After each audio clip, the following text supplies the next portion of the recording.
Hello everyone. तो आज के इस वीडियो में हम लोग फिजिक्स के इम्पोर्टेंट ऑब्जेक्टिव चैप्टर फर्स्ट यानी कि इलेक्ट्रिक चार्जेज एंड फील्ड्स के सेकंड पार्ट को डिस्कस करेंगे। मैं उम्मीद करता हूं कि इससे पिछला वाला वीडियो आपने देखा होगा। अगर आप नहीं देखे हैं तो चैनल पे जाके इस चैप्टर का जो फर्स्ट पार्ट है उसको आप देख लीजिए। अगर आपको इसकी अगर पीडीएफ चाहिए तो डिस्क्रिप्शन बॉक्स में लिंक दिया रहेगा, वहाँ से आप फ्री ऑफ कॉस्ट डाउनलोड कर सकते हैं। ठीक है, तो यहाँ पे इलेक्ट्रिक चार्जेस एंड फील्ड्स का जो सेकंड पार्ट का जो फर्स्ट क्वेश्चन है वो क्या बोल रहा है कि कोलंबियन बल है, यानी कि कोलंबियन फोर्स इज क्या होता है, सेंट्रल फोर्स, इलेक्ट्रिक फोर्स यानी कि केंद्रीय बल, बिजली का बल।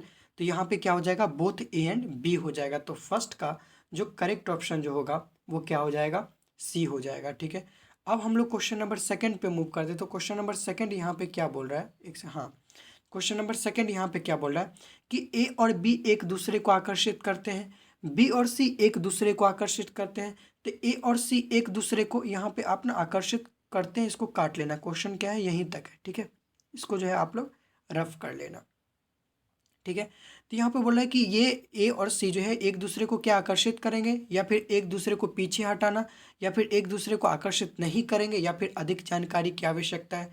अगर इसी क्वेश्चन को अगर इंग्लिश में पढ़ के मैं सुनाऊँ तो charges A and B attract each other, charges B and C attract each other, then A and सी।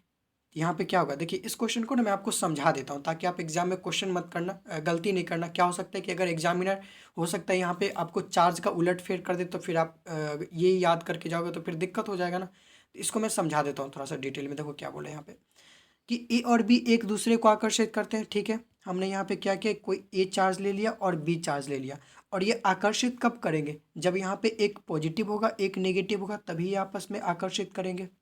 ठीक है, आगे क्या बोला है कि बी और सी एक दूसरे को आकर्षित करते हैं। तो यहाँ पे मैंने क्या किया, एक सी चार्ज ले लिया।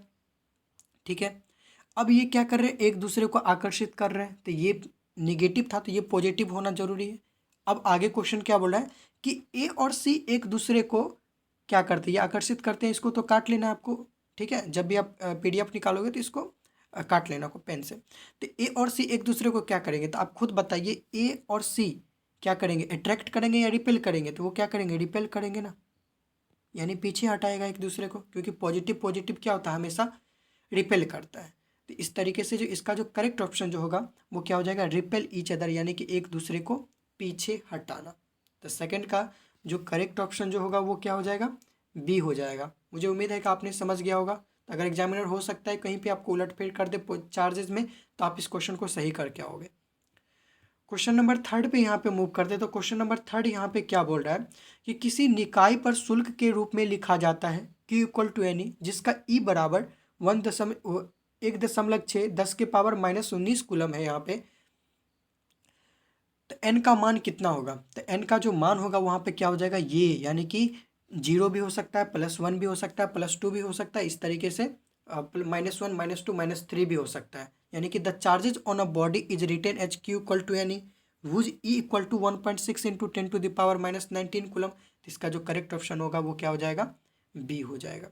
ठीक है, अब हम लोग क्वेश्चन नंबर 4 पे यहाँ पे मूव करते हैं। तो क्वेश्चन नंबर 4 क्या बोल रहा है यहाँ पे, ध्यान दीजिए कि इलेक्ट्रॉन्स की संख्या जो एक अनियंत्रित शरीर से निकली जानी चाहिए, उन पर एक युग्मक का आवेश होता है। ठीक है, यानी अगर इंग्लिश में बोले यहाँ पे क्या बोला है कि the number of electrons that should be removed from an uncharged body to have a charge of 1 coulomb is. इसका जो करेक्ट ऑप्शन जो होगा 4 का वो क्या हो जाएगा, ए हो जाएगा, यानी कि 6.25 इंटू 10⁻18। तो 4 का जो करेक्ट ऑप्शन जो होगा वो क्या हो जाएगा, ए हो जाएगा। अब हम लोग क्वेश्चन नंबर 5 पे मूव करते हैं। तो क्वेश्चन नंबर 5 यहाँ पे क्या बोल रहा है, यदि मूल से दो आवेशों की दूरी बढ़ जाती है तो इलेक्ट्रोस्टैटिक बल का मान बढ़ जाता है, बढ़ता है या फिर घटता है, कुछ नहीं बदला है, या फिर बढ़ सकता है या फिर घट सकता है।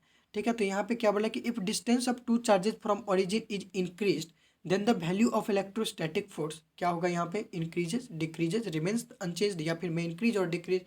तो फिफ्थ का जो करेक्ट ऑप्शन जो होगा वो क्या हो जाएगा, डी हो जाएगा, यानी बढ़ सकता है या फिर घट सकता है। तो फिफ्थ का जो करेक्ट ऑप्शन है वो क्या हो जाएगा, डी हो जाएगा। अब अगर हम सिक्स्थ क्वेश्चन पे मूव करते हैं तो सिक्स्थ क्वेश्चन यहाँ पे क्या बोल रहा है कि मोमेंट पी का एक इलेक्ट्रोस्टैटिक डायपोल एक समान इलेक्ट्रिक फील्ड ई में पी और ई के बीच का कोण होता है 0 degree, 90 degree, 60 degree, 30 degree. English में बोल देते हैं तो an electric dipole of moment P will experiences a maximum torque in a uniform. तो electric field E when the angle between P and E is, तो यहाँ पे करेक्ट ऑप्शन क्या होगा 90 डिग्री होगा। ठीक है, तो यानी सिक्स का जो करेक्ट ऑप्शन जो है वो क्या हो जाएगा, बी हो जाएगा। अब हम लोग सेवेंथ क्वेश्चन पे मूव करते हैं। तो सेवेंथ क्वेश्चन यहाँ पे क्या बोल रहा है कि विद्युत आवेश से अनंत दूरी पर विद्युत क्षेत्र की तीव्रता है अनंत, शून्य, 9 × 10⁻⁹ इनमें से कोई नहीं। ठीक है, तो the electric field intensity at infinite distance from an electric charge is infinite, 0, 9 × 10⁻⁹ volt पर मीटर या फिर नन ऑफ दिस। ठीक है, तो सेवेंथ का जो करेक्ट ऑप्शन जो है सेवेंथ का वो क्या हो जाएगा, तुमको बी हो जाना चाहिए, बी होगा। ठीक है, तो सेवेंथ का जो करेक्ट ऑप्शन है वो क्या है, बी है। अब हम लोग क्वेश्चन नंबर 8 पे चलते हैं। तो एक क्वेश्चन यहाँ पे क्या बोल रहा है कि द्विध्रुवीय शन का एक विद्युत द्विध्रुवीय पी एक समरूप विद्युत क्षेत्र ई के समानांतर संग्रहित होता है। तो द्विध्रुवीय को 90 डिग्री तक घुमाने के लिए आवश्यकता ऊर्जा है।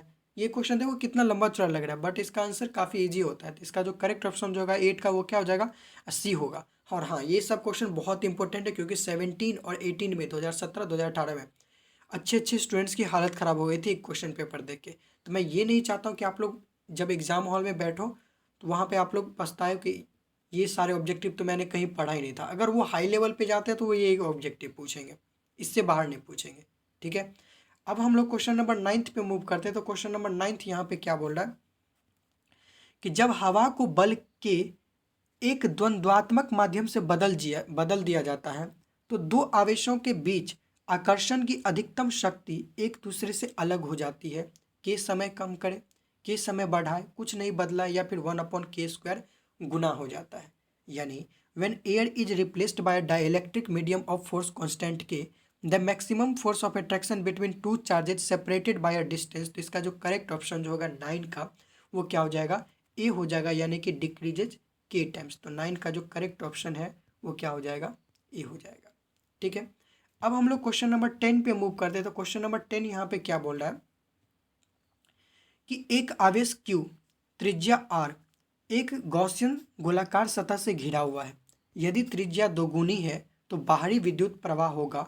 ए ऑप्शन है 4 गुना बढ़ जाता है, बी ऑप्शन है घटाकर आधा कर दिया जाए, एक ही रहता है, दो गुना होना। तो a charge Q is enclosed by Gaussian spherical surface of radius R, if the radius is doubled then the outward electric flux will. तो इसका जो 10 का जो करेक्ट ऑप्शन जो होगा वो क्या हो जाएगा, सी हो जाएगा, यानी कि रिमेन्स द सेम हो जाएगा। ठीक है, अब हम लोग क्वेश्चन नंबर 11 पे चलते हैं। तो क्वेश्चन नंबर 11 यहाँ पे क्या बोल रहे हैं कि यदि एक संवाहक कंडक्टर को एक अछूता कंडक्टर के पास लाया जाता है तो अछूता कंडक्टर की क्षमता घट जाती है, बढ़ जाती है, अपरिवर्तित रहना, या फिर इनमें से कोई नहीं। तो इसका जो करेक्ट ऑप्शन होगा, यानी कि if an earth conductor is brought near an insulated conductor then capacity of insulated conductor. तो 11 का जो करेक्ट ऑप्शन होगा वो क्या हो जाएगा, इंक्रीज, यानी कि बढ़ जाती है। तो 11 का जो करेक्ट ऑप्शन होगा वो क्या हो जाएगा, बी हो जाएगा। ठीक है, अब हम लोग क्वेश्चन नंबर 12 पे चलते हैं। तो क्वेश्चन नंबर 12 यहाँ पे क्या बोल रहा है कि इसी तरह के आरोप डैश एक दूसरे पर विपरीत आरोप डैश एक दूसरे पर पीछे हटाना, आकर्षित करना। ठीक है, आकर्षित या फिर पीछे हटाना, पीछे हटाना या फिर पीछे हटाना, या फिर आकर्षित करना। यहाँ पे अभी आप लिख लेना क्या चीज, आकर्षित करना। ठीक है, ठीक है, तो ये लिख लेना आकर्षित करना, यानी कि similar charges dash each other whereas opposite charges each other. देखो ये क्वेश्चन नंबर जो सेकंड जो था उसी टाइप का कुछ क्वेश्चन है। सिमिलर चार्जेस हमेशा आपस में क्या करते हैं, पीछे हटाते हैं एक दूसरे को, यानी कि रिपेल करते हैं। ये इधर रिपेल करेगा। वही अगर अपोजिट चार्जेस है तो ये एक दूसरे को क्या करेंगे, अट्रैक्ट करेंगे, है ना। तो इसका जो करेक्ट ऑप्शन होगा वो क्या हो जाएगा, ए हो जाएगा, यानी 12 का जो करेक्ट ऑप्शन होगा ए हो जाएगा। इस तरीके से इलेक्ट्रिक चार्जेस एंड फील्ड्स के जितने भी इंपॉर्टेंट ऑब्जेक्टिव था मैंने 2 पार्ट में इसको कवर किया है।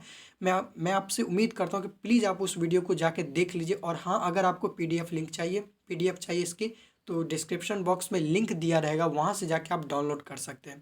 किसी बच्चे ने कमेंट किया था सर आप एक चैप्टर का जो है जो भी इम्पोर्टेंट ऑब्जेक्टिव है वो आप एक ही वीडियो में कवर कर दीजिए। तो मैं कर दूंगा, बट आपको पूरा देखना पड़ेगा। वो क्या है कि वीडियो 20 से 25 मिनट तक जा सकता है, ठीक है। तो आपको पूरा देखना पड़ेगा। तो आप कमेंट कीजिए कि आपको एक चैप्टर का जो भी इम्पोर्टेंट ऑब्जेक्टिव है वो एक ही पार्ट में चाहिए या फिर 2-3 पार्ट में चाहिए, ठीक है। तो वो आपको कमेंट करके बताना, ठीक है। तब तक के लिए थैंक यू सो मच। और अच्छे से हर एक ऑब्जेक्टिव को देखना है, पढ़ना है। अभी आपके पास टाइम है, आप अभी अच्छा कर सकते हैं।